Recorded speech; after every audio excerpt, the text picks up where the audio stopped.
everyone, welcome back to this channel पढ़ाकू लोग।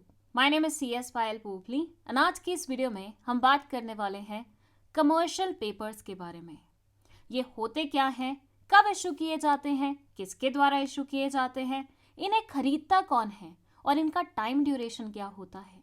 ये सारे के सारे क्वेश्चंस का आंसर मिल जाएगा आपको इस वीडियो के एंड तक। तो वीडियो को एंड तक ज़रूर देखिएगा, पसंद आए तो लाइक का बटन भी दबा दीजिएगा। चलिए शुरू करते हैं। कमर्शियल पेपर्स को समझने के लिए हम एग्जाम्पल लेंगे एक कंपनी का जिसका नाम है XYZ कंपनी। XYZ कंपनी के पास जितना भी सेव्ड पैसा था वो सारा का सारा खर्च हो गया था। मतलब सिचुएशन अब कुछ ऐसी थी कि इनको पैसे की ज़रूरत थी। इनको चाहिए था कि कहीं से इन्हें उधारी पे पैसा मिल जाए। लेकिन इनकी लाइफ में दुख कम थोड़ी ना थे।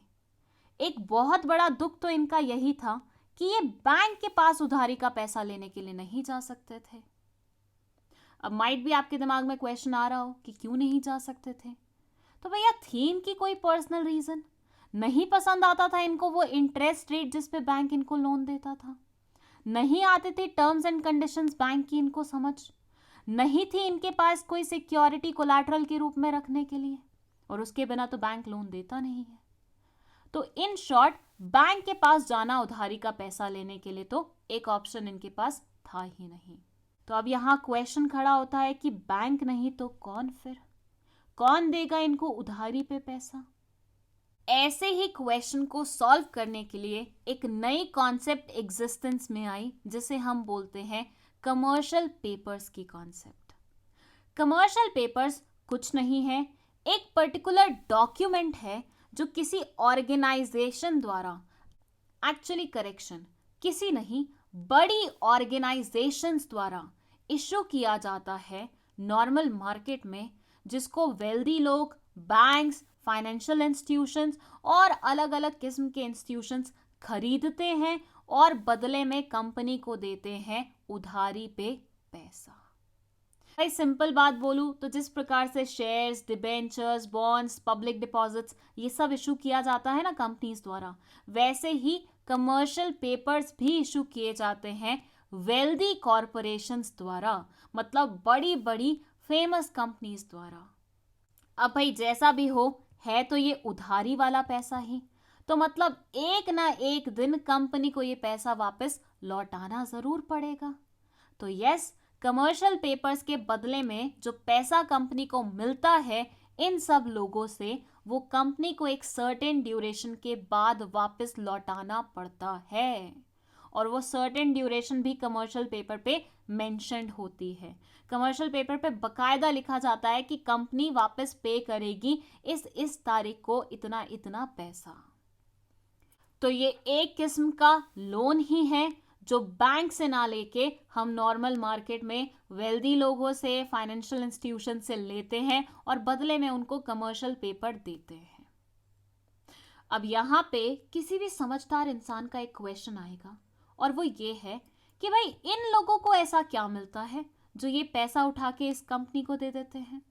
मतलब इनको क्या ही शौक चढ़ा है वो कमर्शियल पेपर्स खरीदने का? तो उसका रिप्लाई ये है कि कंपनी ये कमर्शियल पेपर्स को डिस्काउंट पे इशू करती है, लेकिन फुल अमाउंट पे रिपे करती है। मैम इसका क्या मतलब हुआ? ये तो समझ में नहीं आया। तो बेटा रुको, अब इमेजिन करना कि XYZ कंपनी ने जो कमर्शियल पेपर इशू किया है उसकी वैल्यू है 1000 रुपए।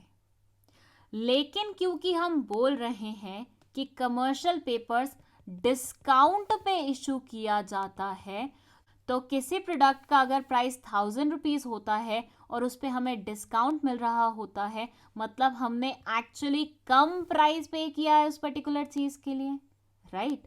तो यहाँ ये इन लोगों को कमर्शियल पेपर 800 रुपये में बेचेगी। लेकिन जब वो पैसे वापस कर रही होगी तो वो कमर्शियल पेपर का एक्चुअल अमाउंट पे कर रही होगी, that means 1000 rupees.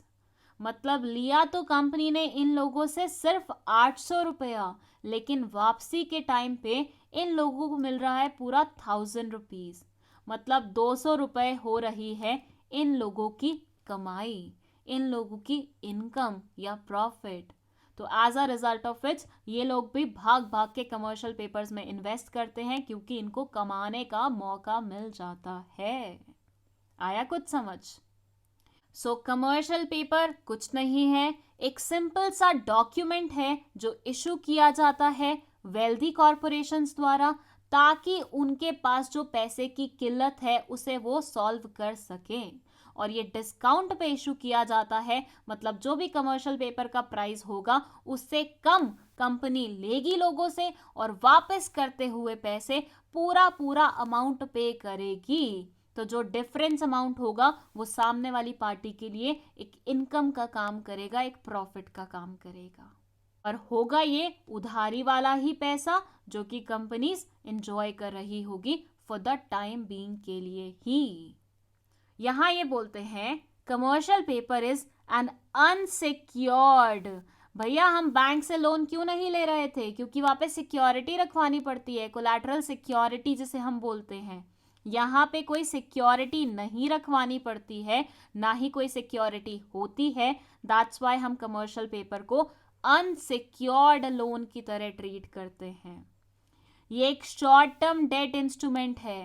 That means 365 days maximum के लिए इशू किया जा सकता है, उसके ऊपर के लिए नहीं। अगर किसी को 2 साल के लिए पैसे की आवश्यकता है तो कमर्शियल पेपर इशू नहीं होगा उस सिनेरियो में, क्योंकि ये सिर्फ और सिर्फ शॉर्ट टर्म की जो डेट की रिक्वायरमेंट होती है उसको फुलफिल करने के लिए इशू किया जाता है।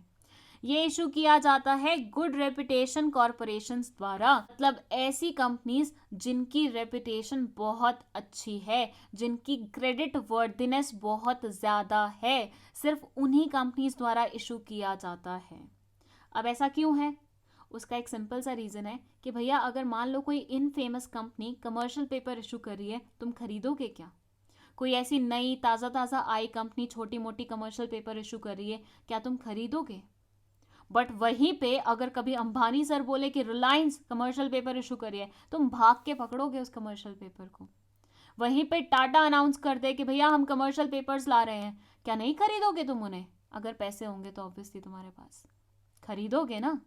तो बेसिकली ये उन्हीं कंपनीज द्वारा इशू किया जाता है जिनकी क्रेडिट वर्दिनेस होती है, तभी तो सामने वाला रिलायबिलिटी शो करके खरीदेगा उस चीज को। It's typically use to finance short term liabilities. क्योंकि ये छोटे ड्यूरेशन वाला डेट इंस्ट्रूमेंट होता है तो इससे सिर्फ और सिर्फ शॉर्ट टर्म की ही लाइबिलिटीज को हम फाइनेंस कर सकते हैं, such as payroll, accounts payable and inventories. यहाँ पे कुछ शॉर्ट टर्म की जो हमारी लाइबिलिटीज होती हैं वही मेंशन कर दी गई हैं। It says commercial paper is usually issued at a discount from face value. It reflects prevailing market interest rates. ये usually discount पे issue किया जाता है। 1000 रुपए का है तो 800 रुपए में issue किया जाएगा। Other corporations, financial institutions and wealthy individuals are usually buyers of commercial papers. दूसरी corporations, financial institutions और wealthy individuals मतलब मालदार पार्टीज ही इन commercial papers को खरीदती है। तो आया समझ कि commercial पेपर क्या होता है, किसके द्वारा इशू किया जाता है, कब इशू किया जाता है, कितने ड्यूरेशन के लिए और खरीदता कौन है। अगर कोई डाउट है कमेंट सेक्शन में लिख दीजिए। अगर आप चाहते हैं किसी पर्टिकुलर टॉपिक पे हम लोग आपके लिए वीडियो बनाएं तो वो भी आप हमें कमेंट सेक्शन में बता सकते हैं। वीडियो पसंद आई है तो लाइक का बटन चिपकाने में बिल्कुल भी कंजूसी मत कीजिएगा।